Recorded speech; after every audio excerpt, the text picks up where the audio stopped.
السلام علیکم ورحمۃ اللہ وبرکاتہ۔ اس کی نیت کا پتہ اس وقت چلا جب تریپولی سے اس کا ایلچی الصالح کے نام یہ پیغام لے کر آیا۔ میں نے وعدہ کیا تھا کہ صلاح الدین ایوبی نے آپ کو محاصرے میں لیا تو میں محاصرہ توڑ دوں گا۔ مجھے جوں ہی اطلاع ملی کہ صلاح الدین ایوبی نے حملہ کر دیا ہے، میں فوج لے کر آپ کی مدد کو آ گیا۔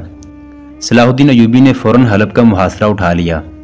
میں نے وعدہ پورا کر دیا ہے، لہٰذا ہمارا وہ فوجی معاہدہ ختم ہو گیا ہے جس کے تحت آپ نے مجھے سونا وغیرہ بھیجا تھا، اور اس کے عوض میں نے آپ کو محاصرے سے بچایا۔ میرے فوجی نمائندے اور مشیروں کو فوراً واپس بھیج دیا جائے۔ حلب والے سر پکڑ کر بیٹھ گئے، صلیبی انہیں ڈنک مار گئے تھے۔ دو مورخوں نے لکھا ہے کہ ریمانڈ کو یہ خطرہ بھی نظر آنے لگا تھا کہ سلطان ایوبی اس کے دارالحکومت تریپولی پر حملہ کرے گا، چنانچہ اس نے اپنی راجدھانی کا دفاع مضبوط کرنا شروع کر دیا۔ الصالح ابھی ناتجربہ کار تھا۔ اس کے ایک دو مشیروں نے اسے مشورہ دیا کہ وہ سلطان ایوبی سے صلح کر لے، مگر سیف الدین اور گمشتگین وغیرہ نے اسے مدد کا یقین دلا کر سمجھوتے اور صلح پر آمادہ نہ ہونے دیا۔ انہی میں سے کسی نے اسے بتایا کہ صلاح الدین ایوبی چند روز کا مہمان ہے، 9 فدائی آ چکے ہیں۔ وہ مذہبی پیشواؤں اور صوفیوں کے بحروپ میں صلاح الدین ایوبی کے پاس یہ درخواست لے کر جا رہے ہیں کہ وہ آپس میں نہ لڑیں اور صلح کر لیں۔ سلطان ایوبی ان کے احترام کے لیے انہیں اپنے پاس بٹھائے گا، اکیلے ان کی بات سنے گا، اور فدائی اسے نہایت اطمینان سے قتل کر کے نکل جائیں گے۔ انہوں نے الصالح کو یہ خبر سنا کر جھانسا نہیں دیا تھا کہ جس وقت سلطان ایوبی ادرستان کے سلسلہ کو میں بیٹھا اپنے اگلے حملے کا پلان بنا رہا تھا تو پیشہ ور فدائی قاتل یہ سوچ رہے تھے کہ اسے کہاں قتل کیا جائے۔ مصر میں جہاں آج اسوان ڈیم ہے، 800 سال پہلے وہاں ایک خونریز مارکا لڑا گیا تھا۔ مورخوں نے سلطان صلاح الدین ایوبی کے دور کی اس لڑائی کا ذکر کیا ہی نہیں، اگر کیا ہے تو اتنا کہ سلطان صلاح الدین ایوبی کا ایک جرنیل باغی ہو گیا تھا۔ قاضی بہاؤالدین شداد نے اپنی ڈائری میں اس جرنیل کا نام بھی لکھا ہے۔ نام الکنز تھا، جس کا تلفظ الکند ہے۔ وہ مصری مسلمان تھا، اس کی ماں سوڈانی تھی۔ شاید یہ سوڈانی خون تھا جس نے اسے صلاح الدین ایوبی کے خلاف بغاوت پر اکسایا تھا۔ اس دور کے وقائع نگاروں اور کاتبوں کی جو غیر مطبوعہ تحریریں ملی ہیں، ان سے اس بغاوت کا پس منظر خاصی حد تک واضح ہو جاتا ہے۔ یہ 1174 کے آخر اور 1175 عیسوی کے اوائل کا عرصہ تھا جب سلطان صلاح الدین ایوبی مصر سے غیر حاضر تھا۔ اس سے پہلے پوری تفصیل سے سنایا جا چکا ہے کہ نور الدین زنگی مرحوم کی وفات کے فوراً بعد شام کے حالات اس صورت میں بگڑ گئے تھے کہ مفاد پرست امراء نے زنگی مرحوم کے 11 سالہ بیٹے کو سلطنت کی گدی پر بٹھا دیا اور صلیبیوں سے گٹھ جوڑ کر کے خود مختاری کے راستے پر چل پڑے تھے۔ سلطنت اسلامیہ ٹکڑے ٹکڑے ہو کر صلیبیوں کے پیٹ میں جا رہی تھی۔ سلطان صلاح الدین ایوبی دمشق پہنچا، تھوڑی سی مارکا آرائی اور دمشق کے شہریوں کے تعاون سے اس نے دمشق پر قبضہ کر لیا۔ خلیفہ اور اس کے حواری امراء اور جرنیل حلب کو بھاگ گئے، جہاں انہوں نے صلیبیوں سے جنگی مدد حاصل کی۔ صلیبیوں نے مدد کا جھانسا دے کر مسلمان فوج کو مسلمان فوج سے ٹکرا دیا۔ سلطان صلاح الدین ایوبی نے ہمس اور ہما کے قلعے سر کر لیے۔ حلب کے محاصرے میں اسے غیر متوقع مزاحمت کا سامنا ہوا۔ اس کے ساتھ ہی تریپولی کے صلیبی حکمران ریمانڈ نے حملہ کر دیا۔ سلطان صلاح الدین ایوبی کو حلب کا محاصرہ اٹھا کر پیچھے آنا پڑا تاکہ صلیبی فوج کو راستے میں روکا جا سکے۔ سلطان صلاح الدین ایوبی کے دستوں کی برق رفتاری نے اس کی چال کو کامیاب کیا اور ریمانڈ اس لڑائی سے منہ پھیر گیا۔ مگر یہاں لڑائی ختم نہیں ہوئی تھی، اصل جنگ تو یہیں سے شروع ہوئی تھی۔ سلطان صلاح الدین ایوبی ادرستان کے سلسلہ کو میں اپنی فوج کو پھیلائے ہوئے تھا۔ اس کا مقابلہ 3 دشمنوں کے ساتھ تھا۔ ایک الصالح اور اس کے حواری امراء کی فوج تھی، دوسری صلیبی فوج، اور تیسرا موسم۔ یہ جنوری فروری 1175 عیسوی کے دن تھے جب پہاڑیوں کی چوٹیاں برف سے ڈھکی ہوئی تھیں، یخ جھکڑ چلتے تھے اور وادیاں ٹھٹر رہی تھیں۔ سلطان صلاح الدین ایوبی وہاں اس طرح الجھ گیا تھا جیسے زنجیروں میں جکڑا گیا ہو۔ مصر کے متعلق وہ مطمئن نہیں تھا۔ وہاں کی فوج کی کمان وہ اپنے بھائی العادل کے سپرد کر آیا تھا۔ اس فوج میں سے سلطان صلاح الدین ایوبی نے کمک بھی منگوا لی تھی۔ مصر پر سمندر کی طرف سے صلیبیوں کا اور جنوب سے سوڈانیوں کے حملے کا خطرہ تو تھا، لیکن زیادہ خطرہ صلیبیوں اور سوڈانیوں کی زمین دوز تخریب کاری کا تھا جو مصر میں جاری تھی۔ دشمن کی جاسوسی اور تخریب کاری کو بہت حد تک دبایا جا چکا تھا، مگر یہ کہنا غلط تھا کہ دشمن اس زمین دوز میدان سے بھاگ گیا ہے۔ سلطان صلاح الدین ایوبی نے انہی خطروں سے نبرد آزما ہونے کے لیے اپنی انٹیلیجنس کے ماہر سربراہ علی بن سفیان کو قاہرہ میں رہنے دیا تھا۔ اس نے العادل کو بھی اس ضمن میں بہت سی ہدایات دے دی تھی، مگر جو جگہ سلطان صلاح الدین ایوبی کی غیر حاضری سے خالی ہو گئی تھی اسے العادل اور علی بن سفیان مل کر بھی پر نہیں کر سکتے تھے۔ مصر کی سرحدوں اور ساحل کی دیکھ بھال کے لیے سرحدی دستوں کی چوکیاں اور ان کے پہرے تھے۔ سلطان صلاح الدین ایوبی نے العادل کے متعلق یہ حکم دے دیا تھا کہ سوڈانی سرحد پر ذرا سی بھی گڑبڑ کریں تو شدید جنگی نوعیت کی جوابی کارروائی کرو اور سوڈان کے اندر جا کر لڑو، مگر ایک ضرورت ایسی تھی جس کی طرف کسی نے بھی توجہ نہ دی۔ یہ تھی سرحدی دستوں کی بدلی۔ ان دستوں میں بیشتر سپاہی اور بعض کمانڈر ایسے تھے جو 2 سال سے زیادہ عرصہ سے سرحد کی ڈیوٹی پر تھے۔ یہ وہ سپاہی تھے جنہوں نے دشمن سے مار کے لڑے تھے، لہٰذا ان کے دلوں میں دشمن کے خلاف نفرت بھری ہوئی تھی۔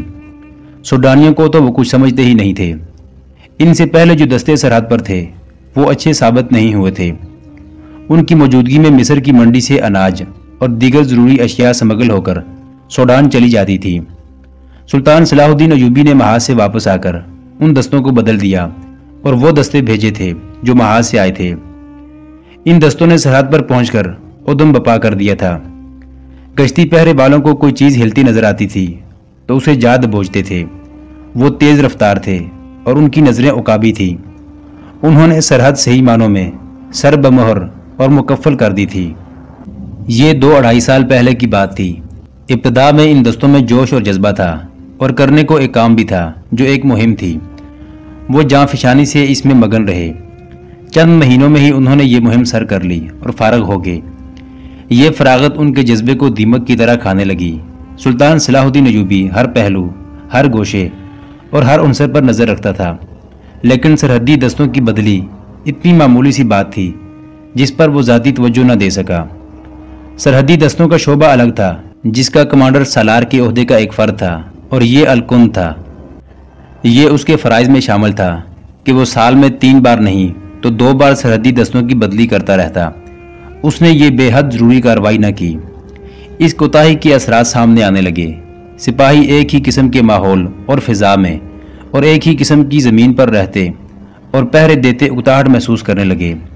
سوڈان خاموش تھا، سمگلنگ بند ہو چکی تھی، فراغت اور کاہلی سپاہیوں کی نفسیات پر تخریبی اثرات ڈال رہی تھی۔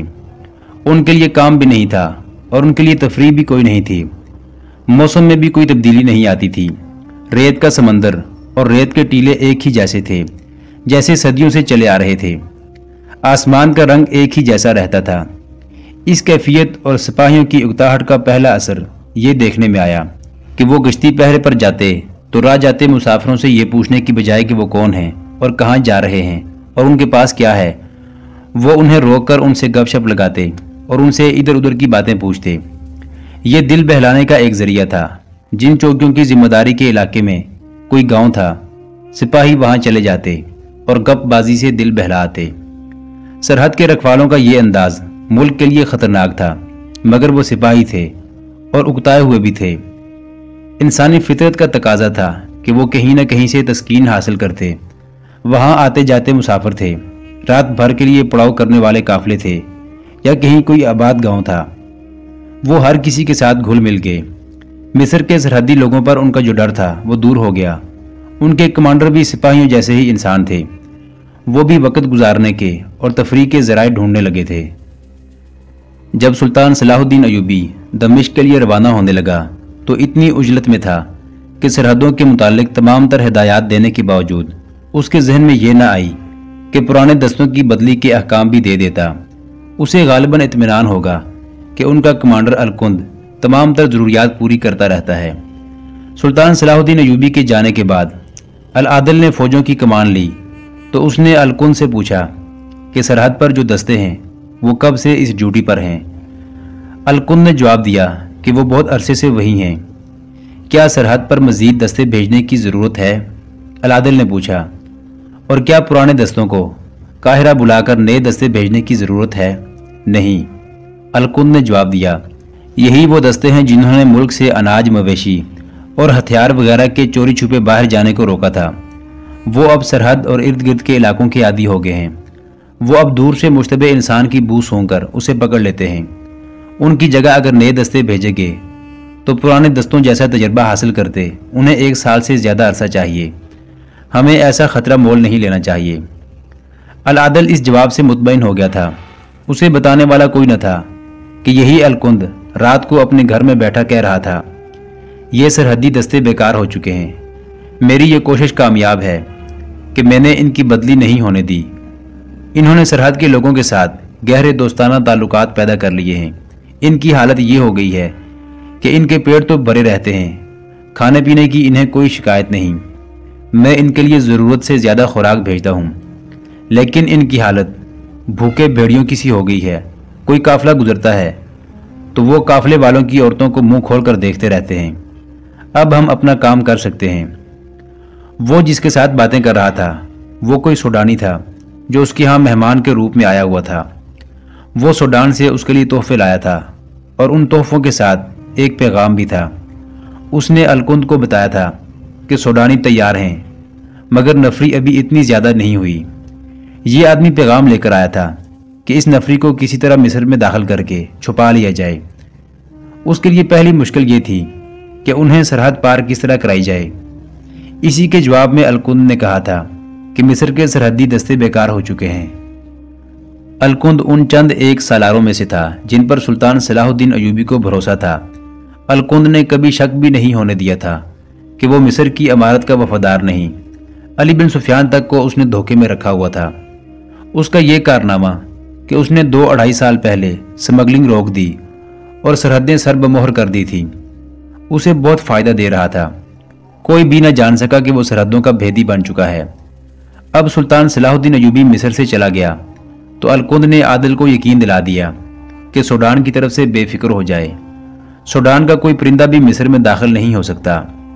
ایسا ہی یقین وہ علی بن سفیان کو بھی دلاتا رہا، اور سوڈان میں حبشوں کی ایک فوج مصر پر اس انداز سے حملہ کرنے کے لیے تیار ہوتی رہی کہ حبشی چھوٹی چھوٹی ٹولیوں میں مصر میں داخل ہوں گے، چوری چھپے قاہرہ کے قریب جائیں گے اور ایک رات حملہ کر کے رات ہی رات مصر کی امارات کو قبضے میں لے لیں گے۔ دریائے نیل سوڈان سے گزرتا مصر میں داخل ہوتا ہے، آگے مصر کے علاقے میں ایک وسیع جھیل کی صورت اختیار کر لیتا ہے۔ اس کے آگے ایسے علاقے میں داخل ہوتا ہے جو پہاڑی ہے، اس سے آگے آبشار کی طرح گزرتا ہے، اس کے قریب اسوان ہے۔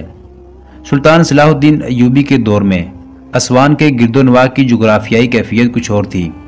دور دور تک چٹانیں اور پہاڑیاں تھیں، ان پر فرعونوں کی خصوصی نظر کرم رہی تھی۔ انہوں نے پہاڑوں کو تراش تراش کر بت بنائے تھے۔ ان میں سب سے بڑے بت ابو سمبل کے تھے۔ بعض چٹانوں کی چوٹیاں تراش کر کسی معبد کے گنبد کی شکل کی یا کسی فرعون کا چہرہ بنا دی گئی تھی۔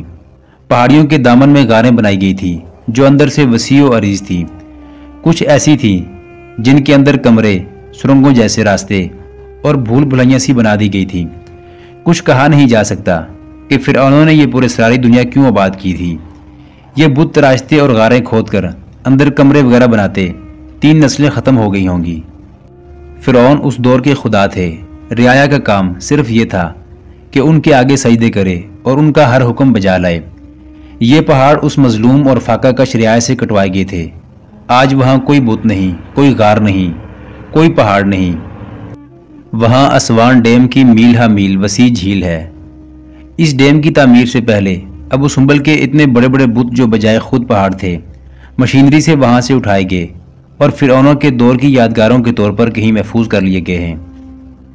ڈائنامیٹ سے پہاڑوں کو ریزہ ریزہ کر کے زمین بوس کر دیا گیا تھا۔ اگر فرعون انسان کے ہاتھوں پہاڑوں کو یوں اڑاتا اور زمین سے ملتا دیکھتے تو خدائی کے دعوے سے دستبردار ہو جاتے۔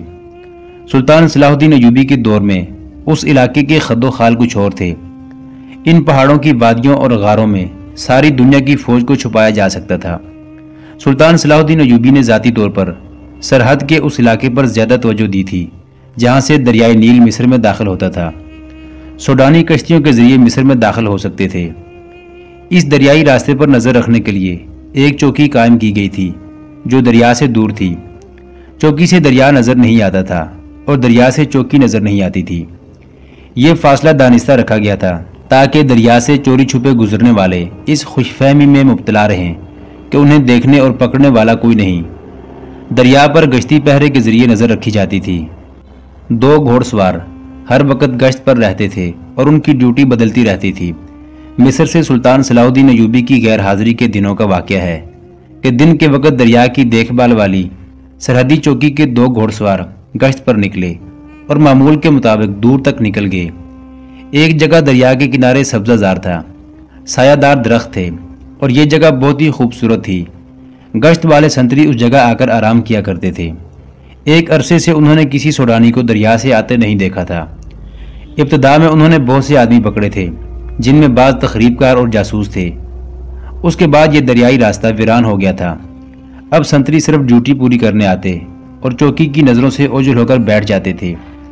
ان 2 سواروں کا بھی یہی معمول تھا۔ اس معمول سے اب وہ تنگ آ گئے تھے۔ دریا کے کنارے اتنی سرسبز جگہ بھی انہیں اچھی نہیں لگتی تھی۔ ہر روز دریا کو دیکھ دیکھ کر وہ اس کے حسن سے اکتا گئے تھے۔ یہاں انہیں باہر کی دنیا کی اگر کوئی چیز نظر آتی بھی تھی تو وہ صحرائی لومڑی تھی جو دریا سے پانی پیتی اور سنتریوں کو دیکھ کر بھاگ جاتی تھی، یا ماہی گیروں کی ایک آدھ کشتی نظر آتی تھی۔ وہ ماہی گیروں سے پوچھتے کہ وہ کہاں کے رہنے والے ہیں۔ پھر انہوں نے یہ پوچھنا بھی چھوڑ دیا تھا اور اس کے بعد ماہی گیروں نے بھی وہاں جانا چھوڑ دیا تھا۔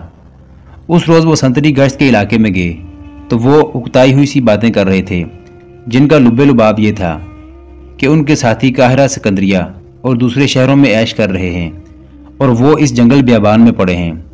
ان کے لب و لہجے میں احتجاج تھا اور بے اطمینانی بھی۔ وہ اس سرسبز جگہ سے کچھ دور تھے تو انہیں وہاں 4-5 اونٹ بندھے ہوئے نظر آئے۔ 8-10 آدمی بیٹھے ہوئے تھے اور 4 آدمی دریا میں نہا رہے تھے۔ دونوں سوار آگے چلے گئے مگر رک گئے۔ وہ کوئی انسان نہیں ہو سکتے تھے۔ انہیں جس چیز نے حیرت سے زیادہ خوف میں مبتلا کر دیا تھا وہ یہ تھی کہ دریا میں 4 آدمی نہیں بلکہ 4 جوان لڑکیاں نہا رہی تھیں۔ انہوں نے ستر باریک کپڑوں سے ڈھانپے ہوئے تھے۔ وہ دریا میں اس جگہ ڈبکیاں لگا رہی تھیں جہاں پانی ان کی کمر تک تھا۔ ان کے جسموں کے رنگ مصریوں کی نسبت زیادہ ستھرے اور جاذب تھے۔ وہ کہے لگا رہی تھیں۔ گھوڑ سوار یہ سمجھ کر ڈر گئے کہ یہ جل پریاں ہیں یا آسمان سے اتاری ہوئی پریاں یا فرعونوں کی شہزادیوں کی بدرو ہیں۔ وہ دونوں رکے رہے اور انہیں دیکھتے رہے۔ انہوں نے وہیں سے واپسی کا ارادہ کر لیا، لیکن جو آدمی بیٹھے ہوئے تھے انہوں نے ان کی طرف دیکھا۔ 2 آدمی اٹھ کر ان کی طرف آئے۔ لڑکیوں نے بھی انہیں دیکھ لیا تھا۔ وہ چاروں دریا سے نکل کر کنارے کی خشک اوٹ میں چلی گئیں۔ گھوڑ سواروں کا خوف ذرا کم ہوا۔ وہ آخر فوجی تھے۔ قریب جا کر انہوں نے ان 2 آدمیوں سے پوچھا کہ وہ کون ہیں اور یہاں کیا کر رہے ہیں۔ دونوں آدمیوں نے جھک کر سلام کیا۔ وہ صحرائی لباس میں تھے۔ انہوں نے بتایا کہ وہ قاہرہ کے تاجر ہیں، بہت سے سرحدی دیہات میں مال فروخت کر کے واپس جا رہے ہیں۔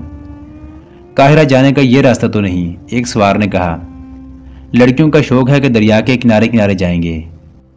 ایک نے جواب دیا، ہم اپنے کام سے فارغ ہو گئے ہیں، واپسی کی کوئی جلدی نہیں، 2-3 راتیں یہیں قیام کریں گے۔ اگر آپ کو شک ہو تو چل کر ہمارا سامان دیکھ لیں، ہمارے پاس بہت ساری رقم ہے، وہ بھی دیکھ لیں تاکہ آپ کو یقین ہو جائے کہ ہم واقعی مصر کے تاجر ہیں۔ دونوں گھوڑ سوار ان کے ساتھ چل پڑے اور قیام کی جگہ پہنچے تو سب اٹھ کھڑے ہوئے۔ سب نے جھک کر سلام کیا، پھر دونوں کے ساتھ مصافحہ کیا۔ ایک آدمی نے پوچھا کہ وہ ان کا سامان کھول کر دیکھیں گے۔ گھوڑ سوار سنتری گھوڑوں سے اتر چکے تھے۔ انہوں نے ایک دوسرے کی طرف دیکھا اور کہا کہ وہ سامان نہیں دیکھیں گے۔ ایک آدمی نے سلطان صلاح الدین ایوبی کی فوج کی تعریفیں شروع کر دیں۔ پھر انہوں نے ان دونوں کی جوانی، دلیری اور فرض کی تعریفیں کی۔ انہوں نے ایسی کوئی بات نہ کی جس سے ان دونوں کو کوئی شک ہوتا۔ اس دوران چاروں لڑکیاں کپڑے پہن کر اور بال جھاڑ کر آ گئی تھیں، لیکن وہ شرمائی سی پرے ہٹ کر کھڑی رہیں۔ اس ویرانے میں ان سپاہیوں نے 2-2.5 سال بعد باہر کے چند آدمیوں کی محفل دیکھی اور انہیں عورت ذات نظر آئی۔ ان لڑکیوں میں انہوں نے عورت کا ہر ایک روپ دیکھا، ماں، بہن، بیوی، اور وہ عورت بھی جو ماں ہوتی ہے نہ بہن نہ بیوی۔ دونوں کی نظریں ان لڑکیوں نے گرفتار کر لیں۔ لڑکیاں انہیں دیکھ دیکھ کر شرماتی اور منہ چھپا کر مسکراتی تھیں۔ ان کے شرم و حجاب سے پتہ چلتا تھا کہ یہ سب اچھے خاندان کے لوگ ہیں۔ یہ دونوں سرحدی سپاہی ان آدمیوں کی باتوں اور خصوصاً لڑکیوں میں ایسے محو ہوئے کہ اپنی ڈیوٹی بھول گئے۔ سرحدی علاقے میں اتنی مدت سے پڑے رہنے اور فارغ ہونے کے جو برے اثرات تھے وہ بڑی خطرناک نفسیاتی تشنگی بن کر ان پر غالب آ گئے۔ ایک آدمی دریا کے کنارے برچھی لیے کھڑا مچھلیاں پکڑ رہا تھا۔ وہ پانی پر دانے سے پھینکتا تھا، مچھلیاں اوپر آ جاتی تھی۔ وہ اوپر سے برچھی مارتا تو ایک مچھلی برچھی کی انی میں پروئی ہوئی باہر آ جاتی۔ وہ بہت سی مچھلیاں پکڑ چکا تھا۔ کسی نے لڑکیوں سے کہا کہ وہ مچھلیاں بھونیں۔ چاروں لڑکیاں دوڑی گئیں۔ انہوں نے آگ جلائی اور مچھلیوں کو کاٹ کر آگ پر رکھ دیا۔ محترم ناظرین، سلطان صلاح الدین ایوبی کی تاریخ پر مشتمل سیریز دیکھنے کے لیے چینل کو سبسکرائب ضرور کر لیں۔ گزشتہ اقساط دیکھنے کے لیے چینل پر پلے لسٹ کا وزٹ کریں۔ ویڈیو کو لائک اور شیئر ضرور کیجیے۔ آج کی قسط کے بارے میں کمنٹ باکس میں اپنی رائے سے آگاہ ضرور کریں۔ اللہ آپ کا حامی و ناصر ہو۔